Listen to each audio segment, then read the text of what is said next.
जय श्री महाकाल दोस्तों। तो welcome back to the channel. छोटों को प्यार, बड़ों को प्रणाम। तो अभी मैं पहुंच चुका हूं चेन्नई और अभी मुझे यहां से दूसरी कनेक्टिंग फ़्लाइट पकड़नी है।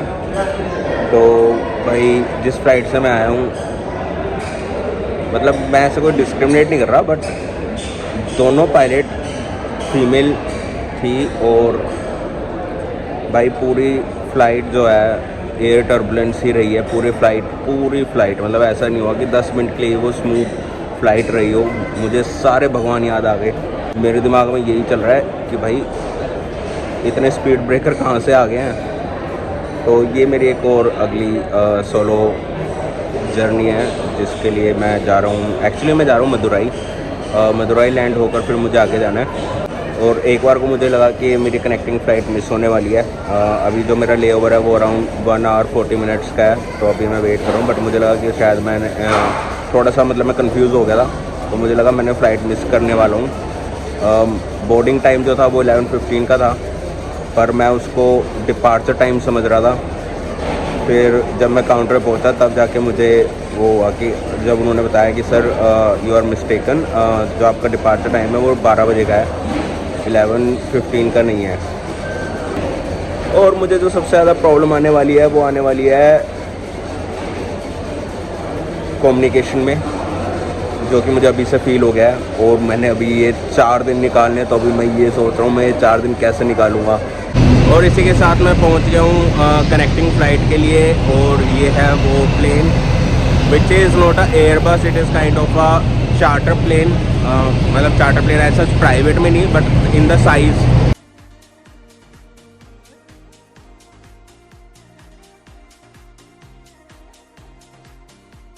ठीक है भागीरथ भाई, मिलते हैं दोबारा आपको।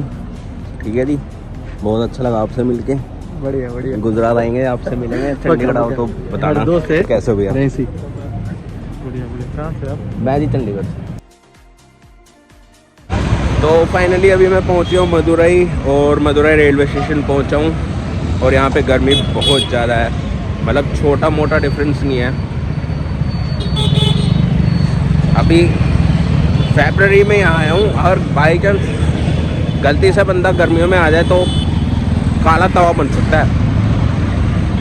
अब मुझे यहाँ से ट्रेन टाइमिंग कंफर्म करनी है, ट्रेन टिकट देखनी है।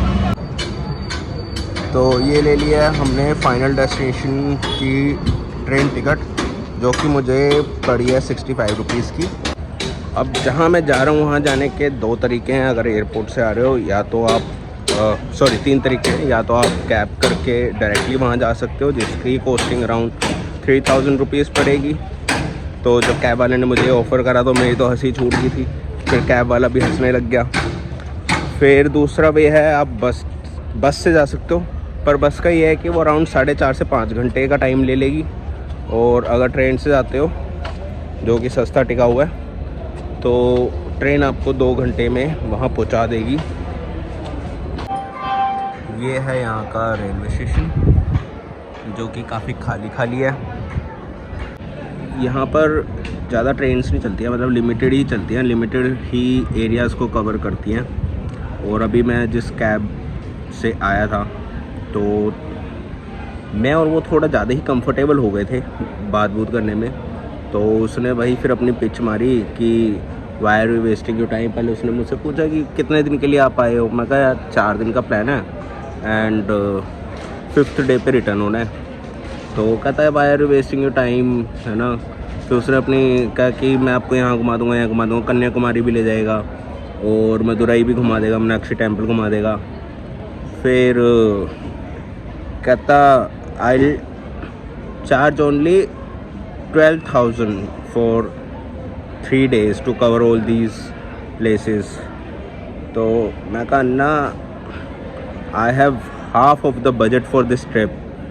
तो उसने फिर थोड़ी देर बातें बुत्ते करके फिर उसने दोबारा पिच मारनी शुरू करी। मैं कहा Anna, I am keeping those things for my better half. My mamma told me keep few places to roam around with your wife as well. So I'll come next time and I'll cover other areas like Kanyakumari and all those whatever you're saying. But अभी मैं सिर्फ एक particular चीज़ के लिए आया हूँ और मैं वही करना चाहता हूँ, मैं ज़्यादा भटकना नहीं चाहता। फिर उसका उसको समझ आया कि यहाँ पे अब पिच मार के कोई फ़ायदा नहीं है।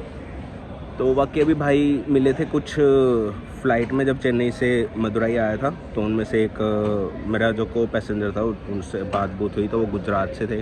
फिर उन्होंने मुझे मूंगफली और चिप्स वगैरह भी खिलाए, तो उनसे काफ़ी देर हमारी बात बूत हुई और अराउंड मतलब 1-1.5 घंटा जो मस्त निकला है ना, उनके साथ मज़ा आ गया था। तो उन्होंने कुछ वीडियोज़ वगैरह दिखाई और मतलब शेर तो आम घूम रहे गुजरात में, मतलब घर के बाहर घूम रहे, खेतों में घूम रहे हैं। तो उन्होंने मुझे ऑफ़र कराया कि गुजरात आओ तो एक बार याद करना। तो मेरे साथ मतलब ऐसा हो गया कि 2-3 लोग ऐसे जुड़ चुके हैं कि ऐसे ट्रैवल में अकेले, कि अगर कभी जाना हुआ तो डेफ़िनेटली मैं उनको कांटेक्ट करूँगा इस चीज़ के लिए। बाकी भाई मुझे नहीं पता कि मुझे ये मतलब जो चंडीगढ़ से चेन्नई आई थी फ़्लाइट, उसमें भी टर्बुलेंस थी, बट उसमें फिर भी कम थी, वो एयरबस थी। अब जो ये चेन्नई से मदुरई आई है, एक तो प्लेन छोटा था, हल्का था भाई, इतनी हैवी टर्बुलेंस ना, मतलब एक होता है ऐसे हिलना और वो प्लेन बिल्कुल ऐसे हिल रहा था। तो यार एक बार को तो लगा आज तो काम हो गया, आज तो सीधा भगवान के द्वार ही पहुँचेंगे। मैं बाकी भूख भी लग रही है, पर मदुरई में प्रॉब्लम ये है कि मोस्टली आपको नॉनवेज ही मिलेगा और नॉनवेज मैं छोड़ चुका हूँ, तो मैं रिस्क नहीं ले सकता कि अगर मेरे को एक आधा रेस्टोरेंट दिखा था वेज वाला, पर मैं रिस्क नहीं लेना चाहता। तो जहाँ मैं जा रहा हूँ वहाँ पे सारा वेजिटेरियन ही है, वहाँ सब वेज ही मिलेगा। और जो सबसे बड़ी प्रॉब्लम आ रही है वो आ रही है कम्युनिकेशन में। तो मैंने इनको यहाँ पूछा कि what is your native language, तो ही वाज लाइक तमिल। तो मैं कहा डू पीपल स्पीक हिंदी और इंग्लिश, लाइक हिंदी स्पेसिफिकली? तो कहता no, people only speak Tamil और इंग्लिश। तो अब इंग्लिश का भी ये सीन है कि जो स्लैंग है, क्योंकि एक नॉर्मल इंग्लिश बात करना और एक मतलब अगर मैं 12 बोलूँगा तो 12 ऐसे करके निकलता है। तो भाई वो स्लैंग कवर करने में ना खुद की इंग्लिश ख़राब होती जा रही है। तो अभी 3-4 दिन तो ऐसे ही निकलने वाले हैं, यहाँ से मैं तमिल सीख के निकल ही जाऊँगा।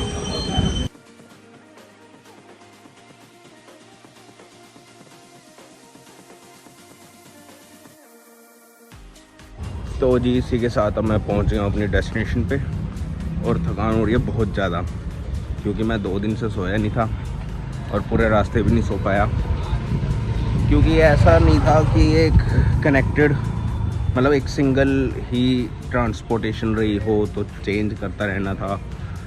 और अभी मेरे को भूख भी लग रही है, तो पहले रूम देखते हैं, फ्रेश होते हैं, उसके बाद फिर कुछ खाने चलते हैं, देखते हैं क्या मिलता है यहाँ पे खाने को। मैं पहुँच तो गया हूँ और भाई यहाँ पे ना रूम्स की बहुत प्रॉब्लम है, मतलब प्रॉब्लम है सच कि मोस्टली ग्रुप्स में आते हैं, तो ग्रुप्स के हिसाब से ही रूम बनाए हुए हैं और सिंगल पर्सन के लिए रूम अवेलेबल ही नहीं है। मतलब सिंगल पर्सन तो ऐसे है कि सिंगल पर्सन नो रूम। भाई अब मुश्किल से जाके ये आलीशान कुटिया मिली है मुझे, और इस कुटिया के भी 500 रुपये देने पड़ रहे हैं भाई, 500 रुपये, पर कोई ऑप्शन नहीं है। यहाँ पे धर्मशाला वगैरह भी नहीं है, तो अभी तो फिर यही ऑप्शन। भाई ये ना वैसे तो है बंदे का घर, पर बंदे ने साइड इनकम के लिए ये काम भी चालू कर रखा है। बाकी it is very similar to जैसे गांव में होते थे घर, मतलब पुराने टाइम पे। अब तो गांव में भी बहुत ज़्यादा अच्छा इंफ्रास्ट्रक्चर शुरू हो चुका है, तो ये उस टाइप का है। ठीक है, मतलब अंदर से ठंडा है, कोई कंप्लेंट नहीं है, और मैं ज़्यादा पैसा भी नहीं खर्चना चाहता क्योंकि ऑलरेडी 10 बज चुके हैं और मुझे सुबह 4 बजे उठ के निकल जाना है। तो मैंने कहा जितने कम में एडजस्ट कर सकते कर लेते हैं। तो वही एक रहा है परोठा, हमारे यहाँ परोठा का साइज़ ज़्यादा बड़ा देते हैं, और ये बनाना नहीं है। और ये अभी परोठा के बाद मैंने मंगाया डोसा, और भाई मैं बता नहीं सकता, मतलब कसम से कितना टेस्टी था।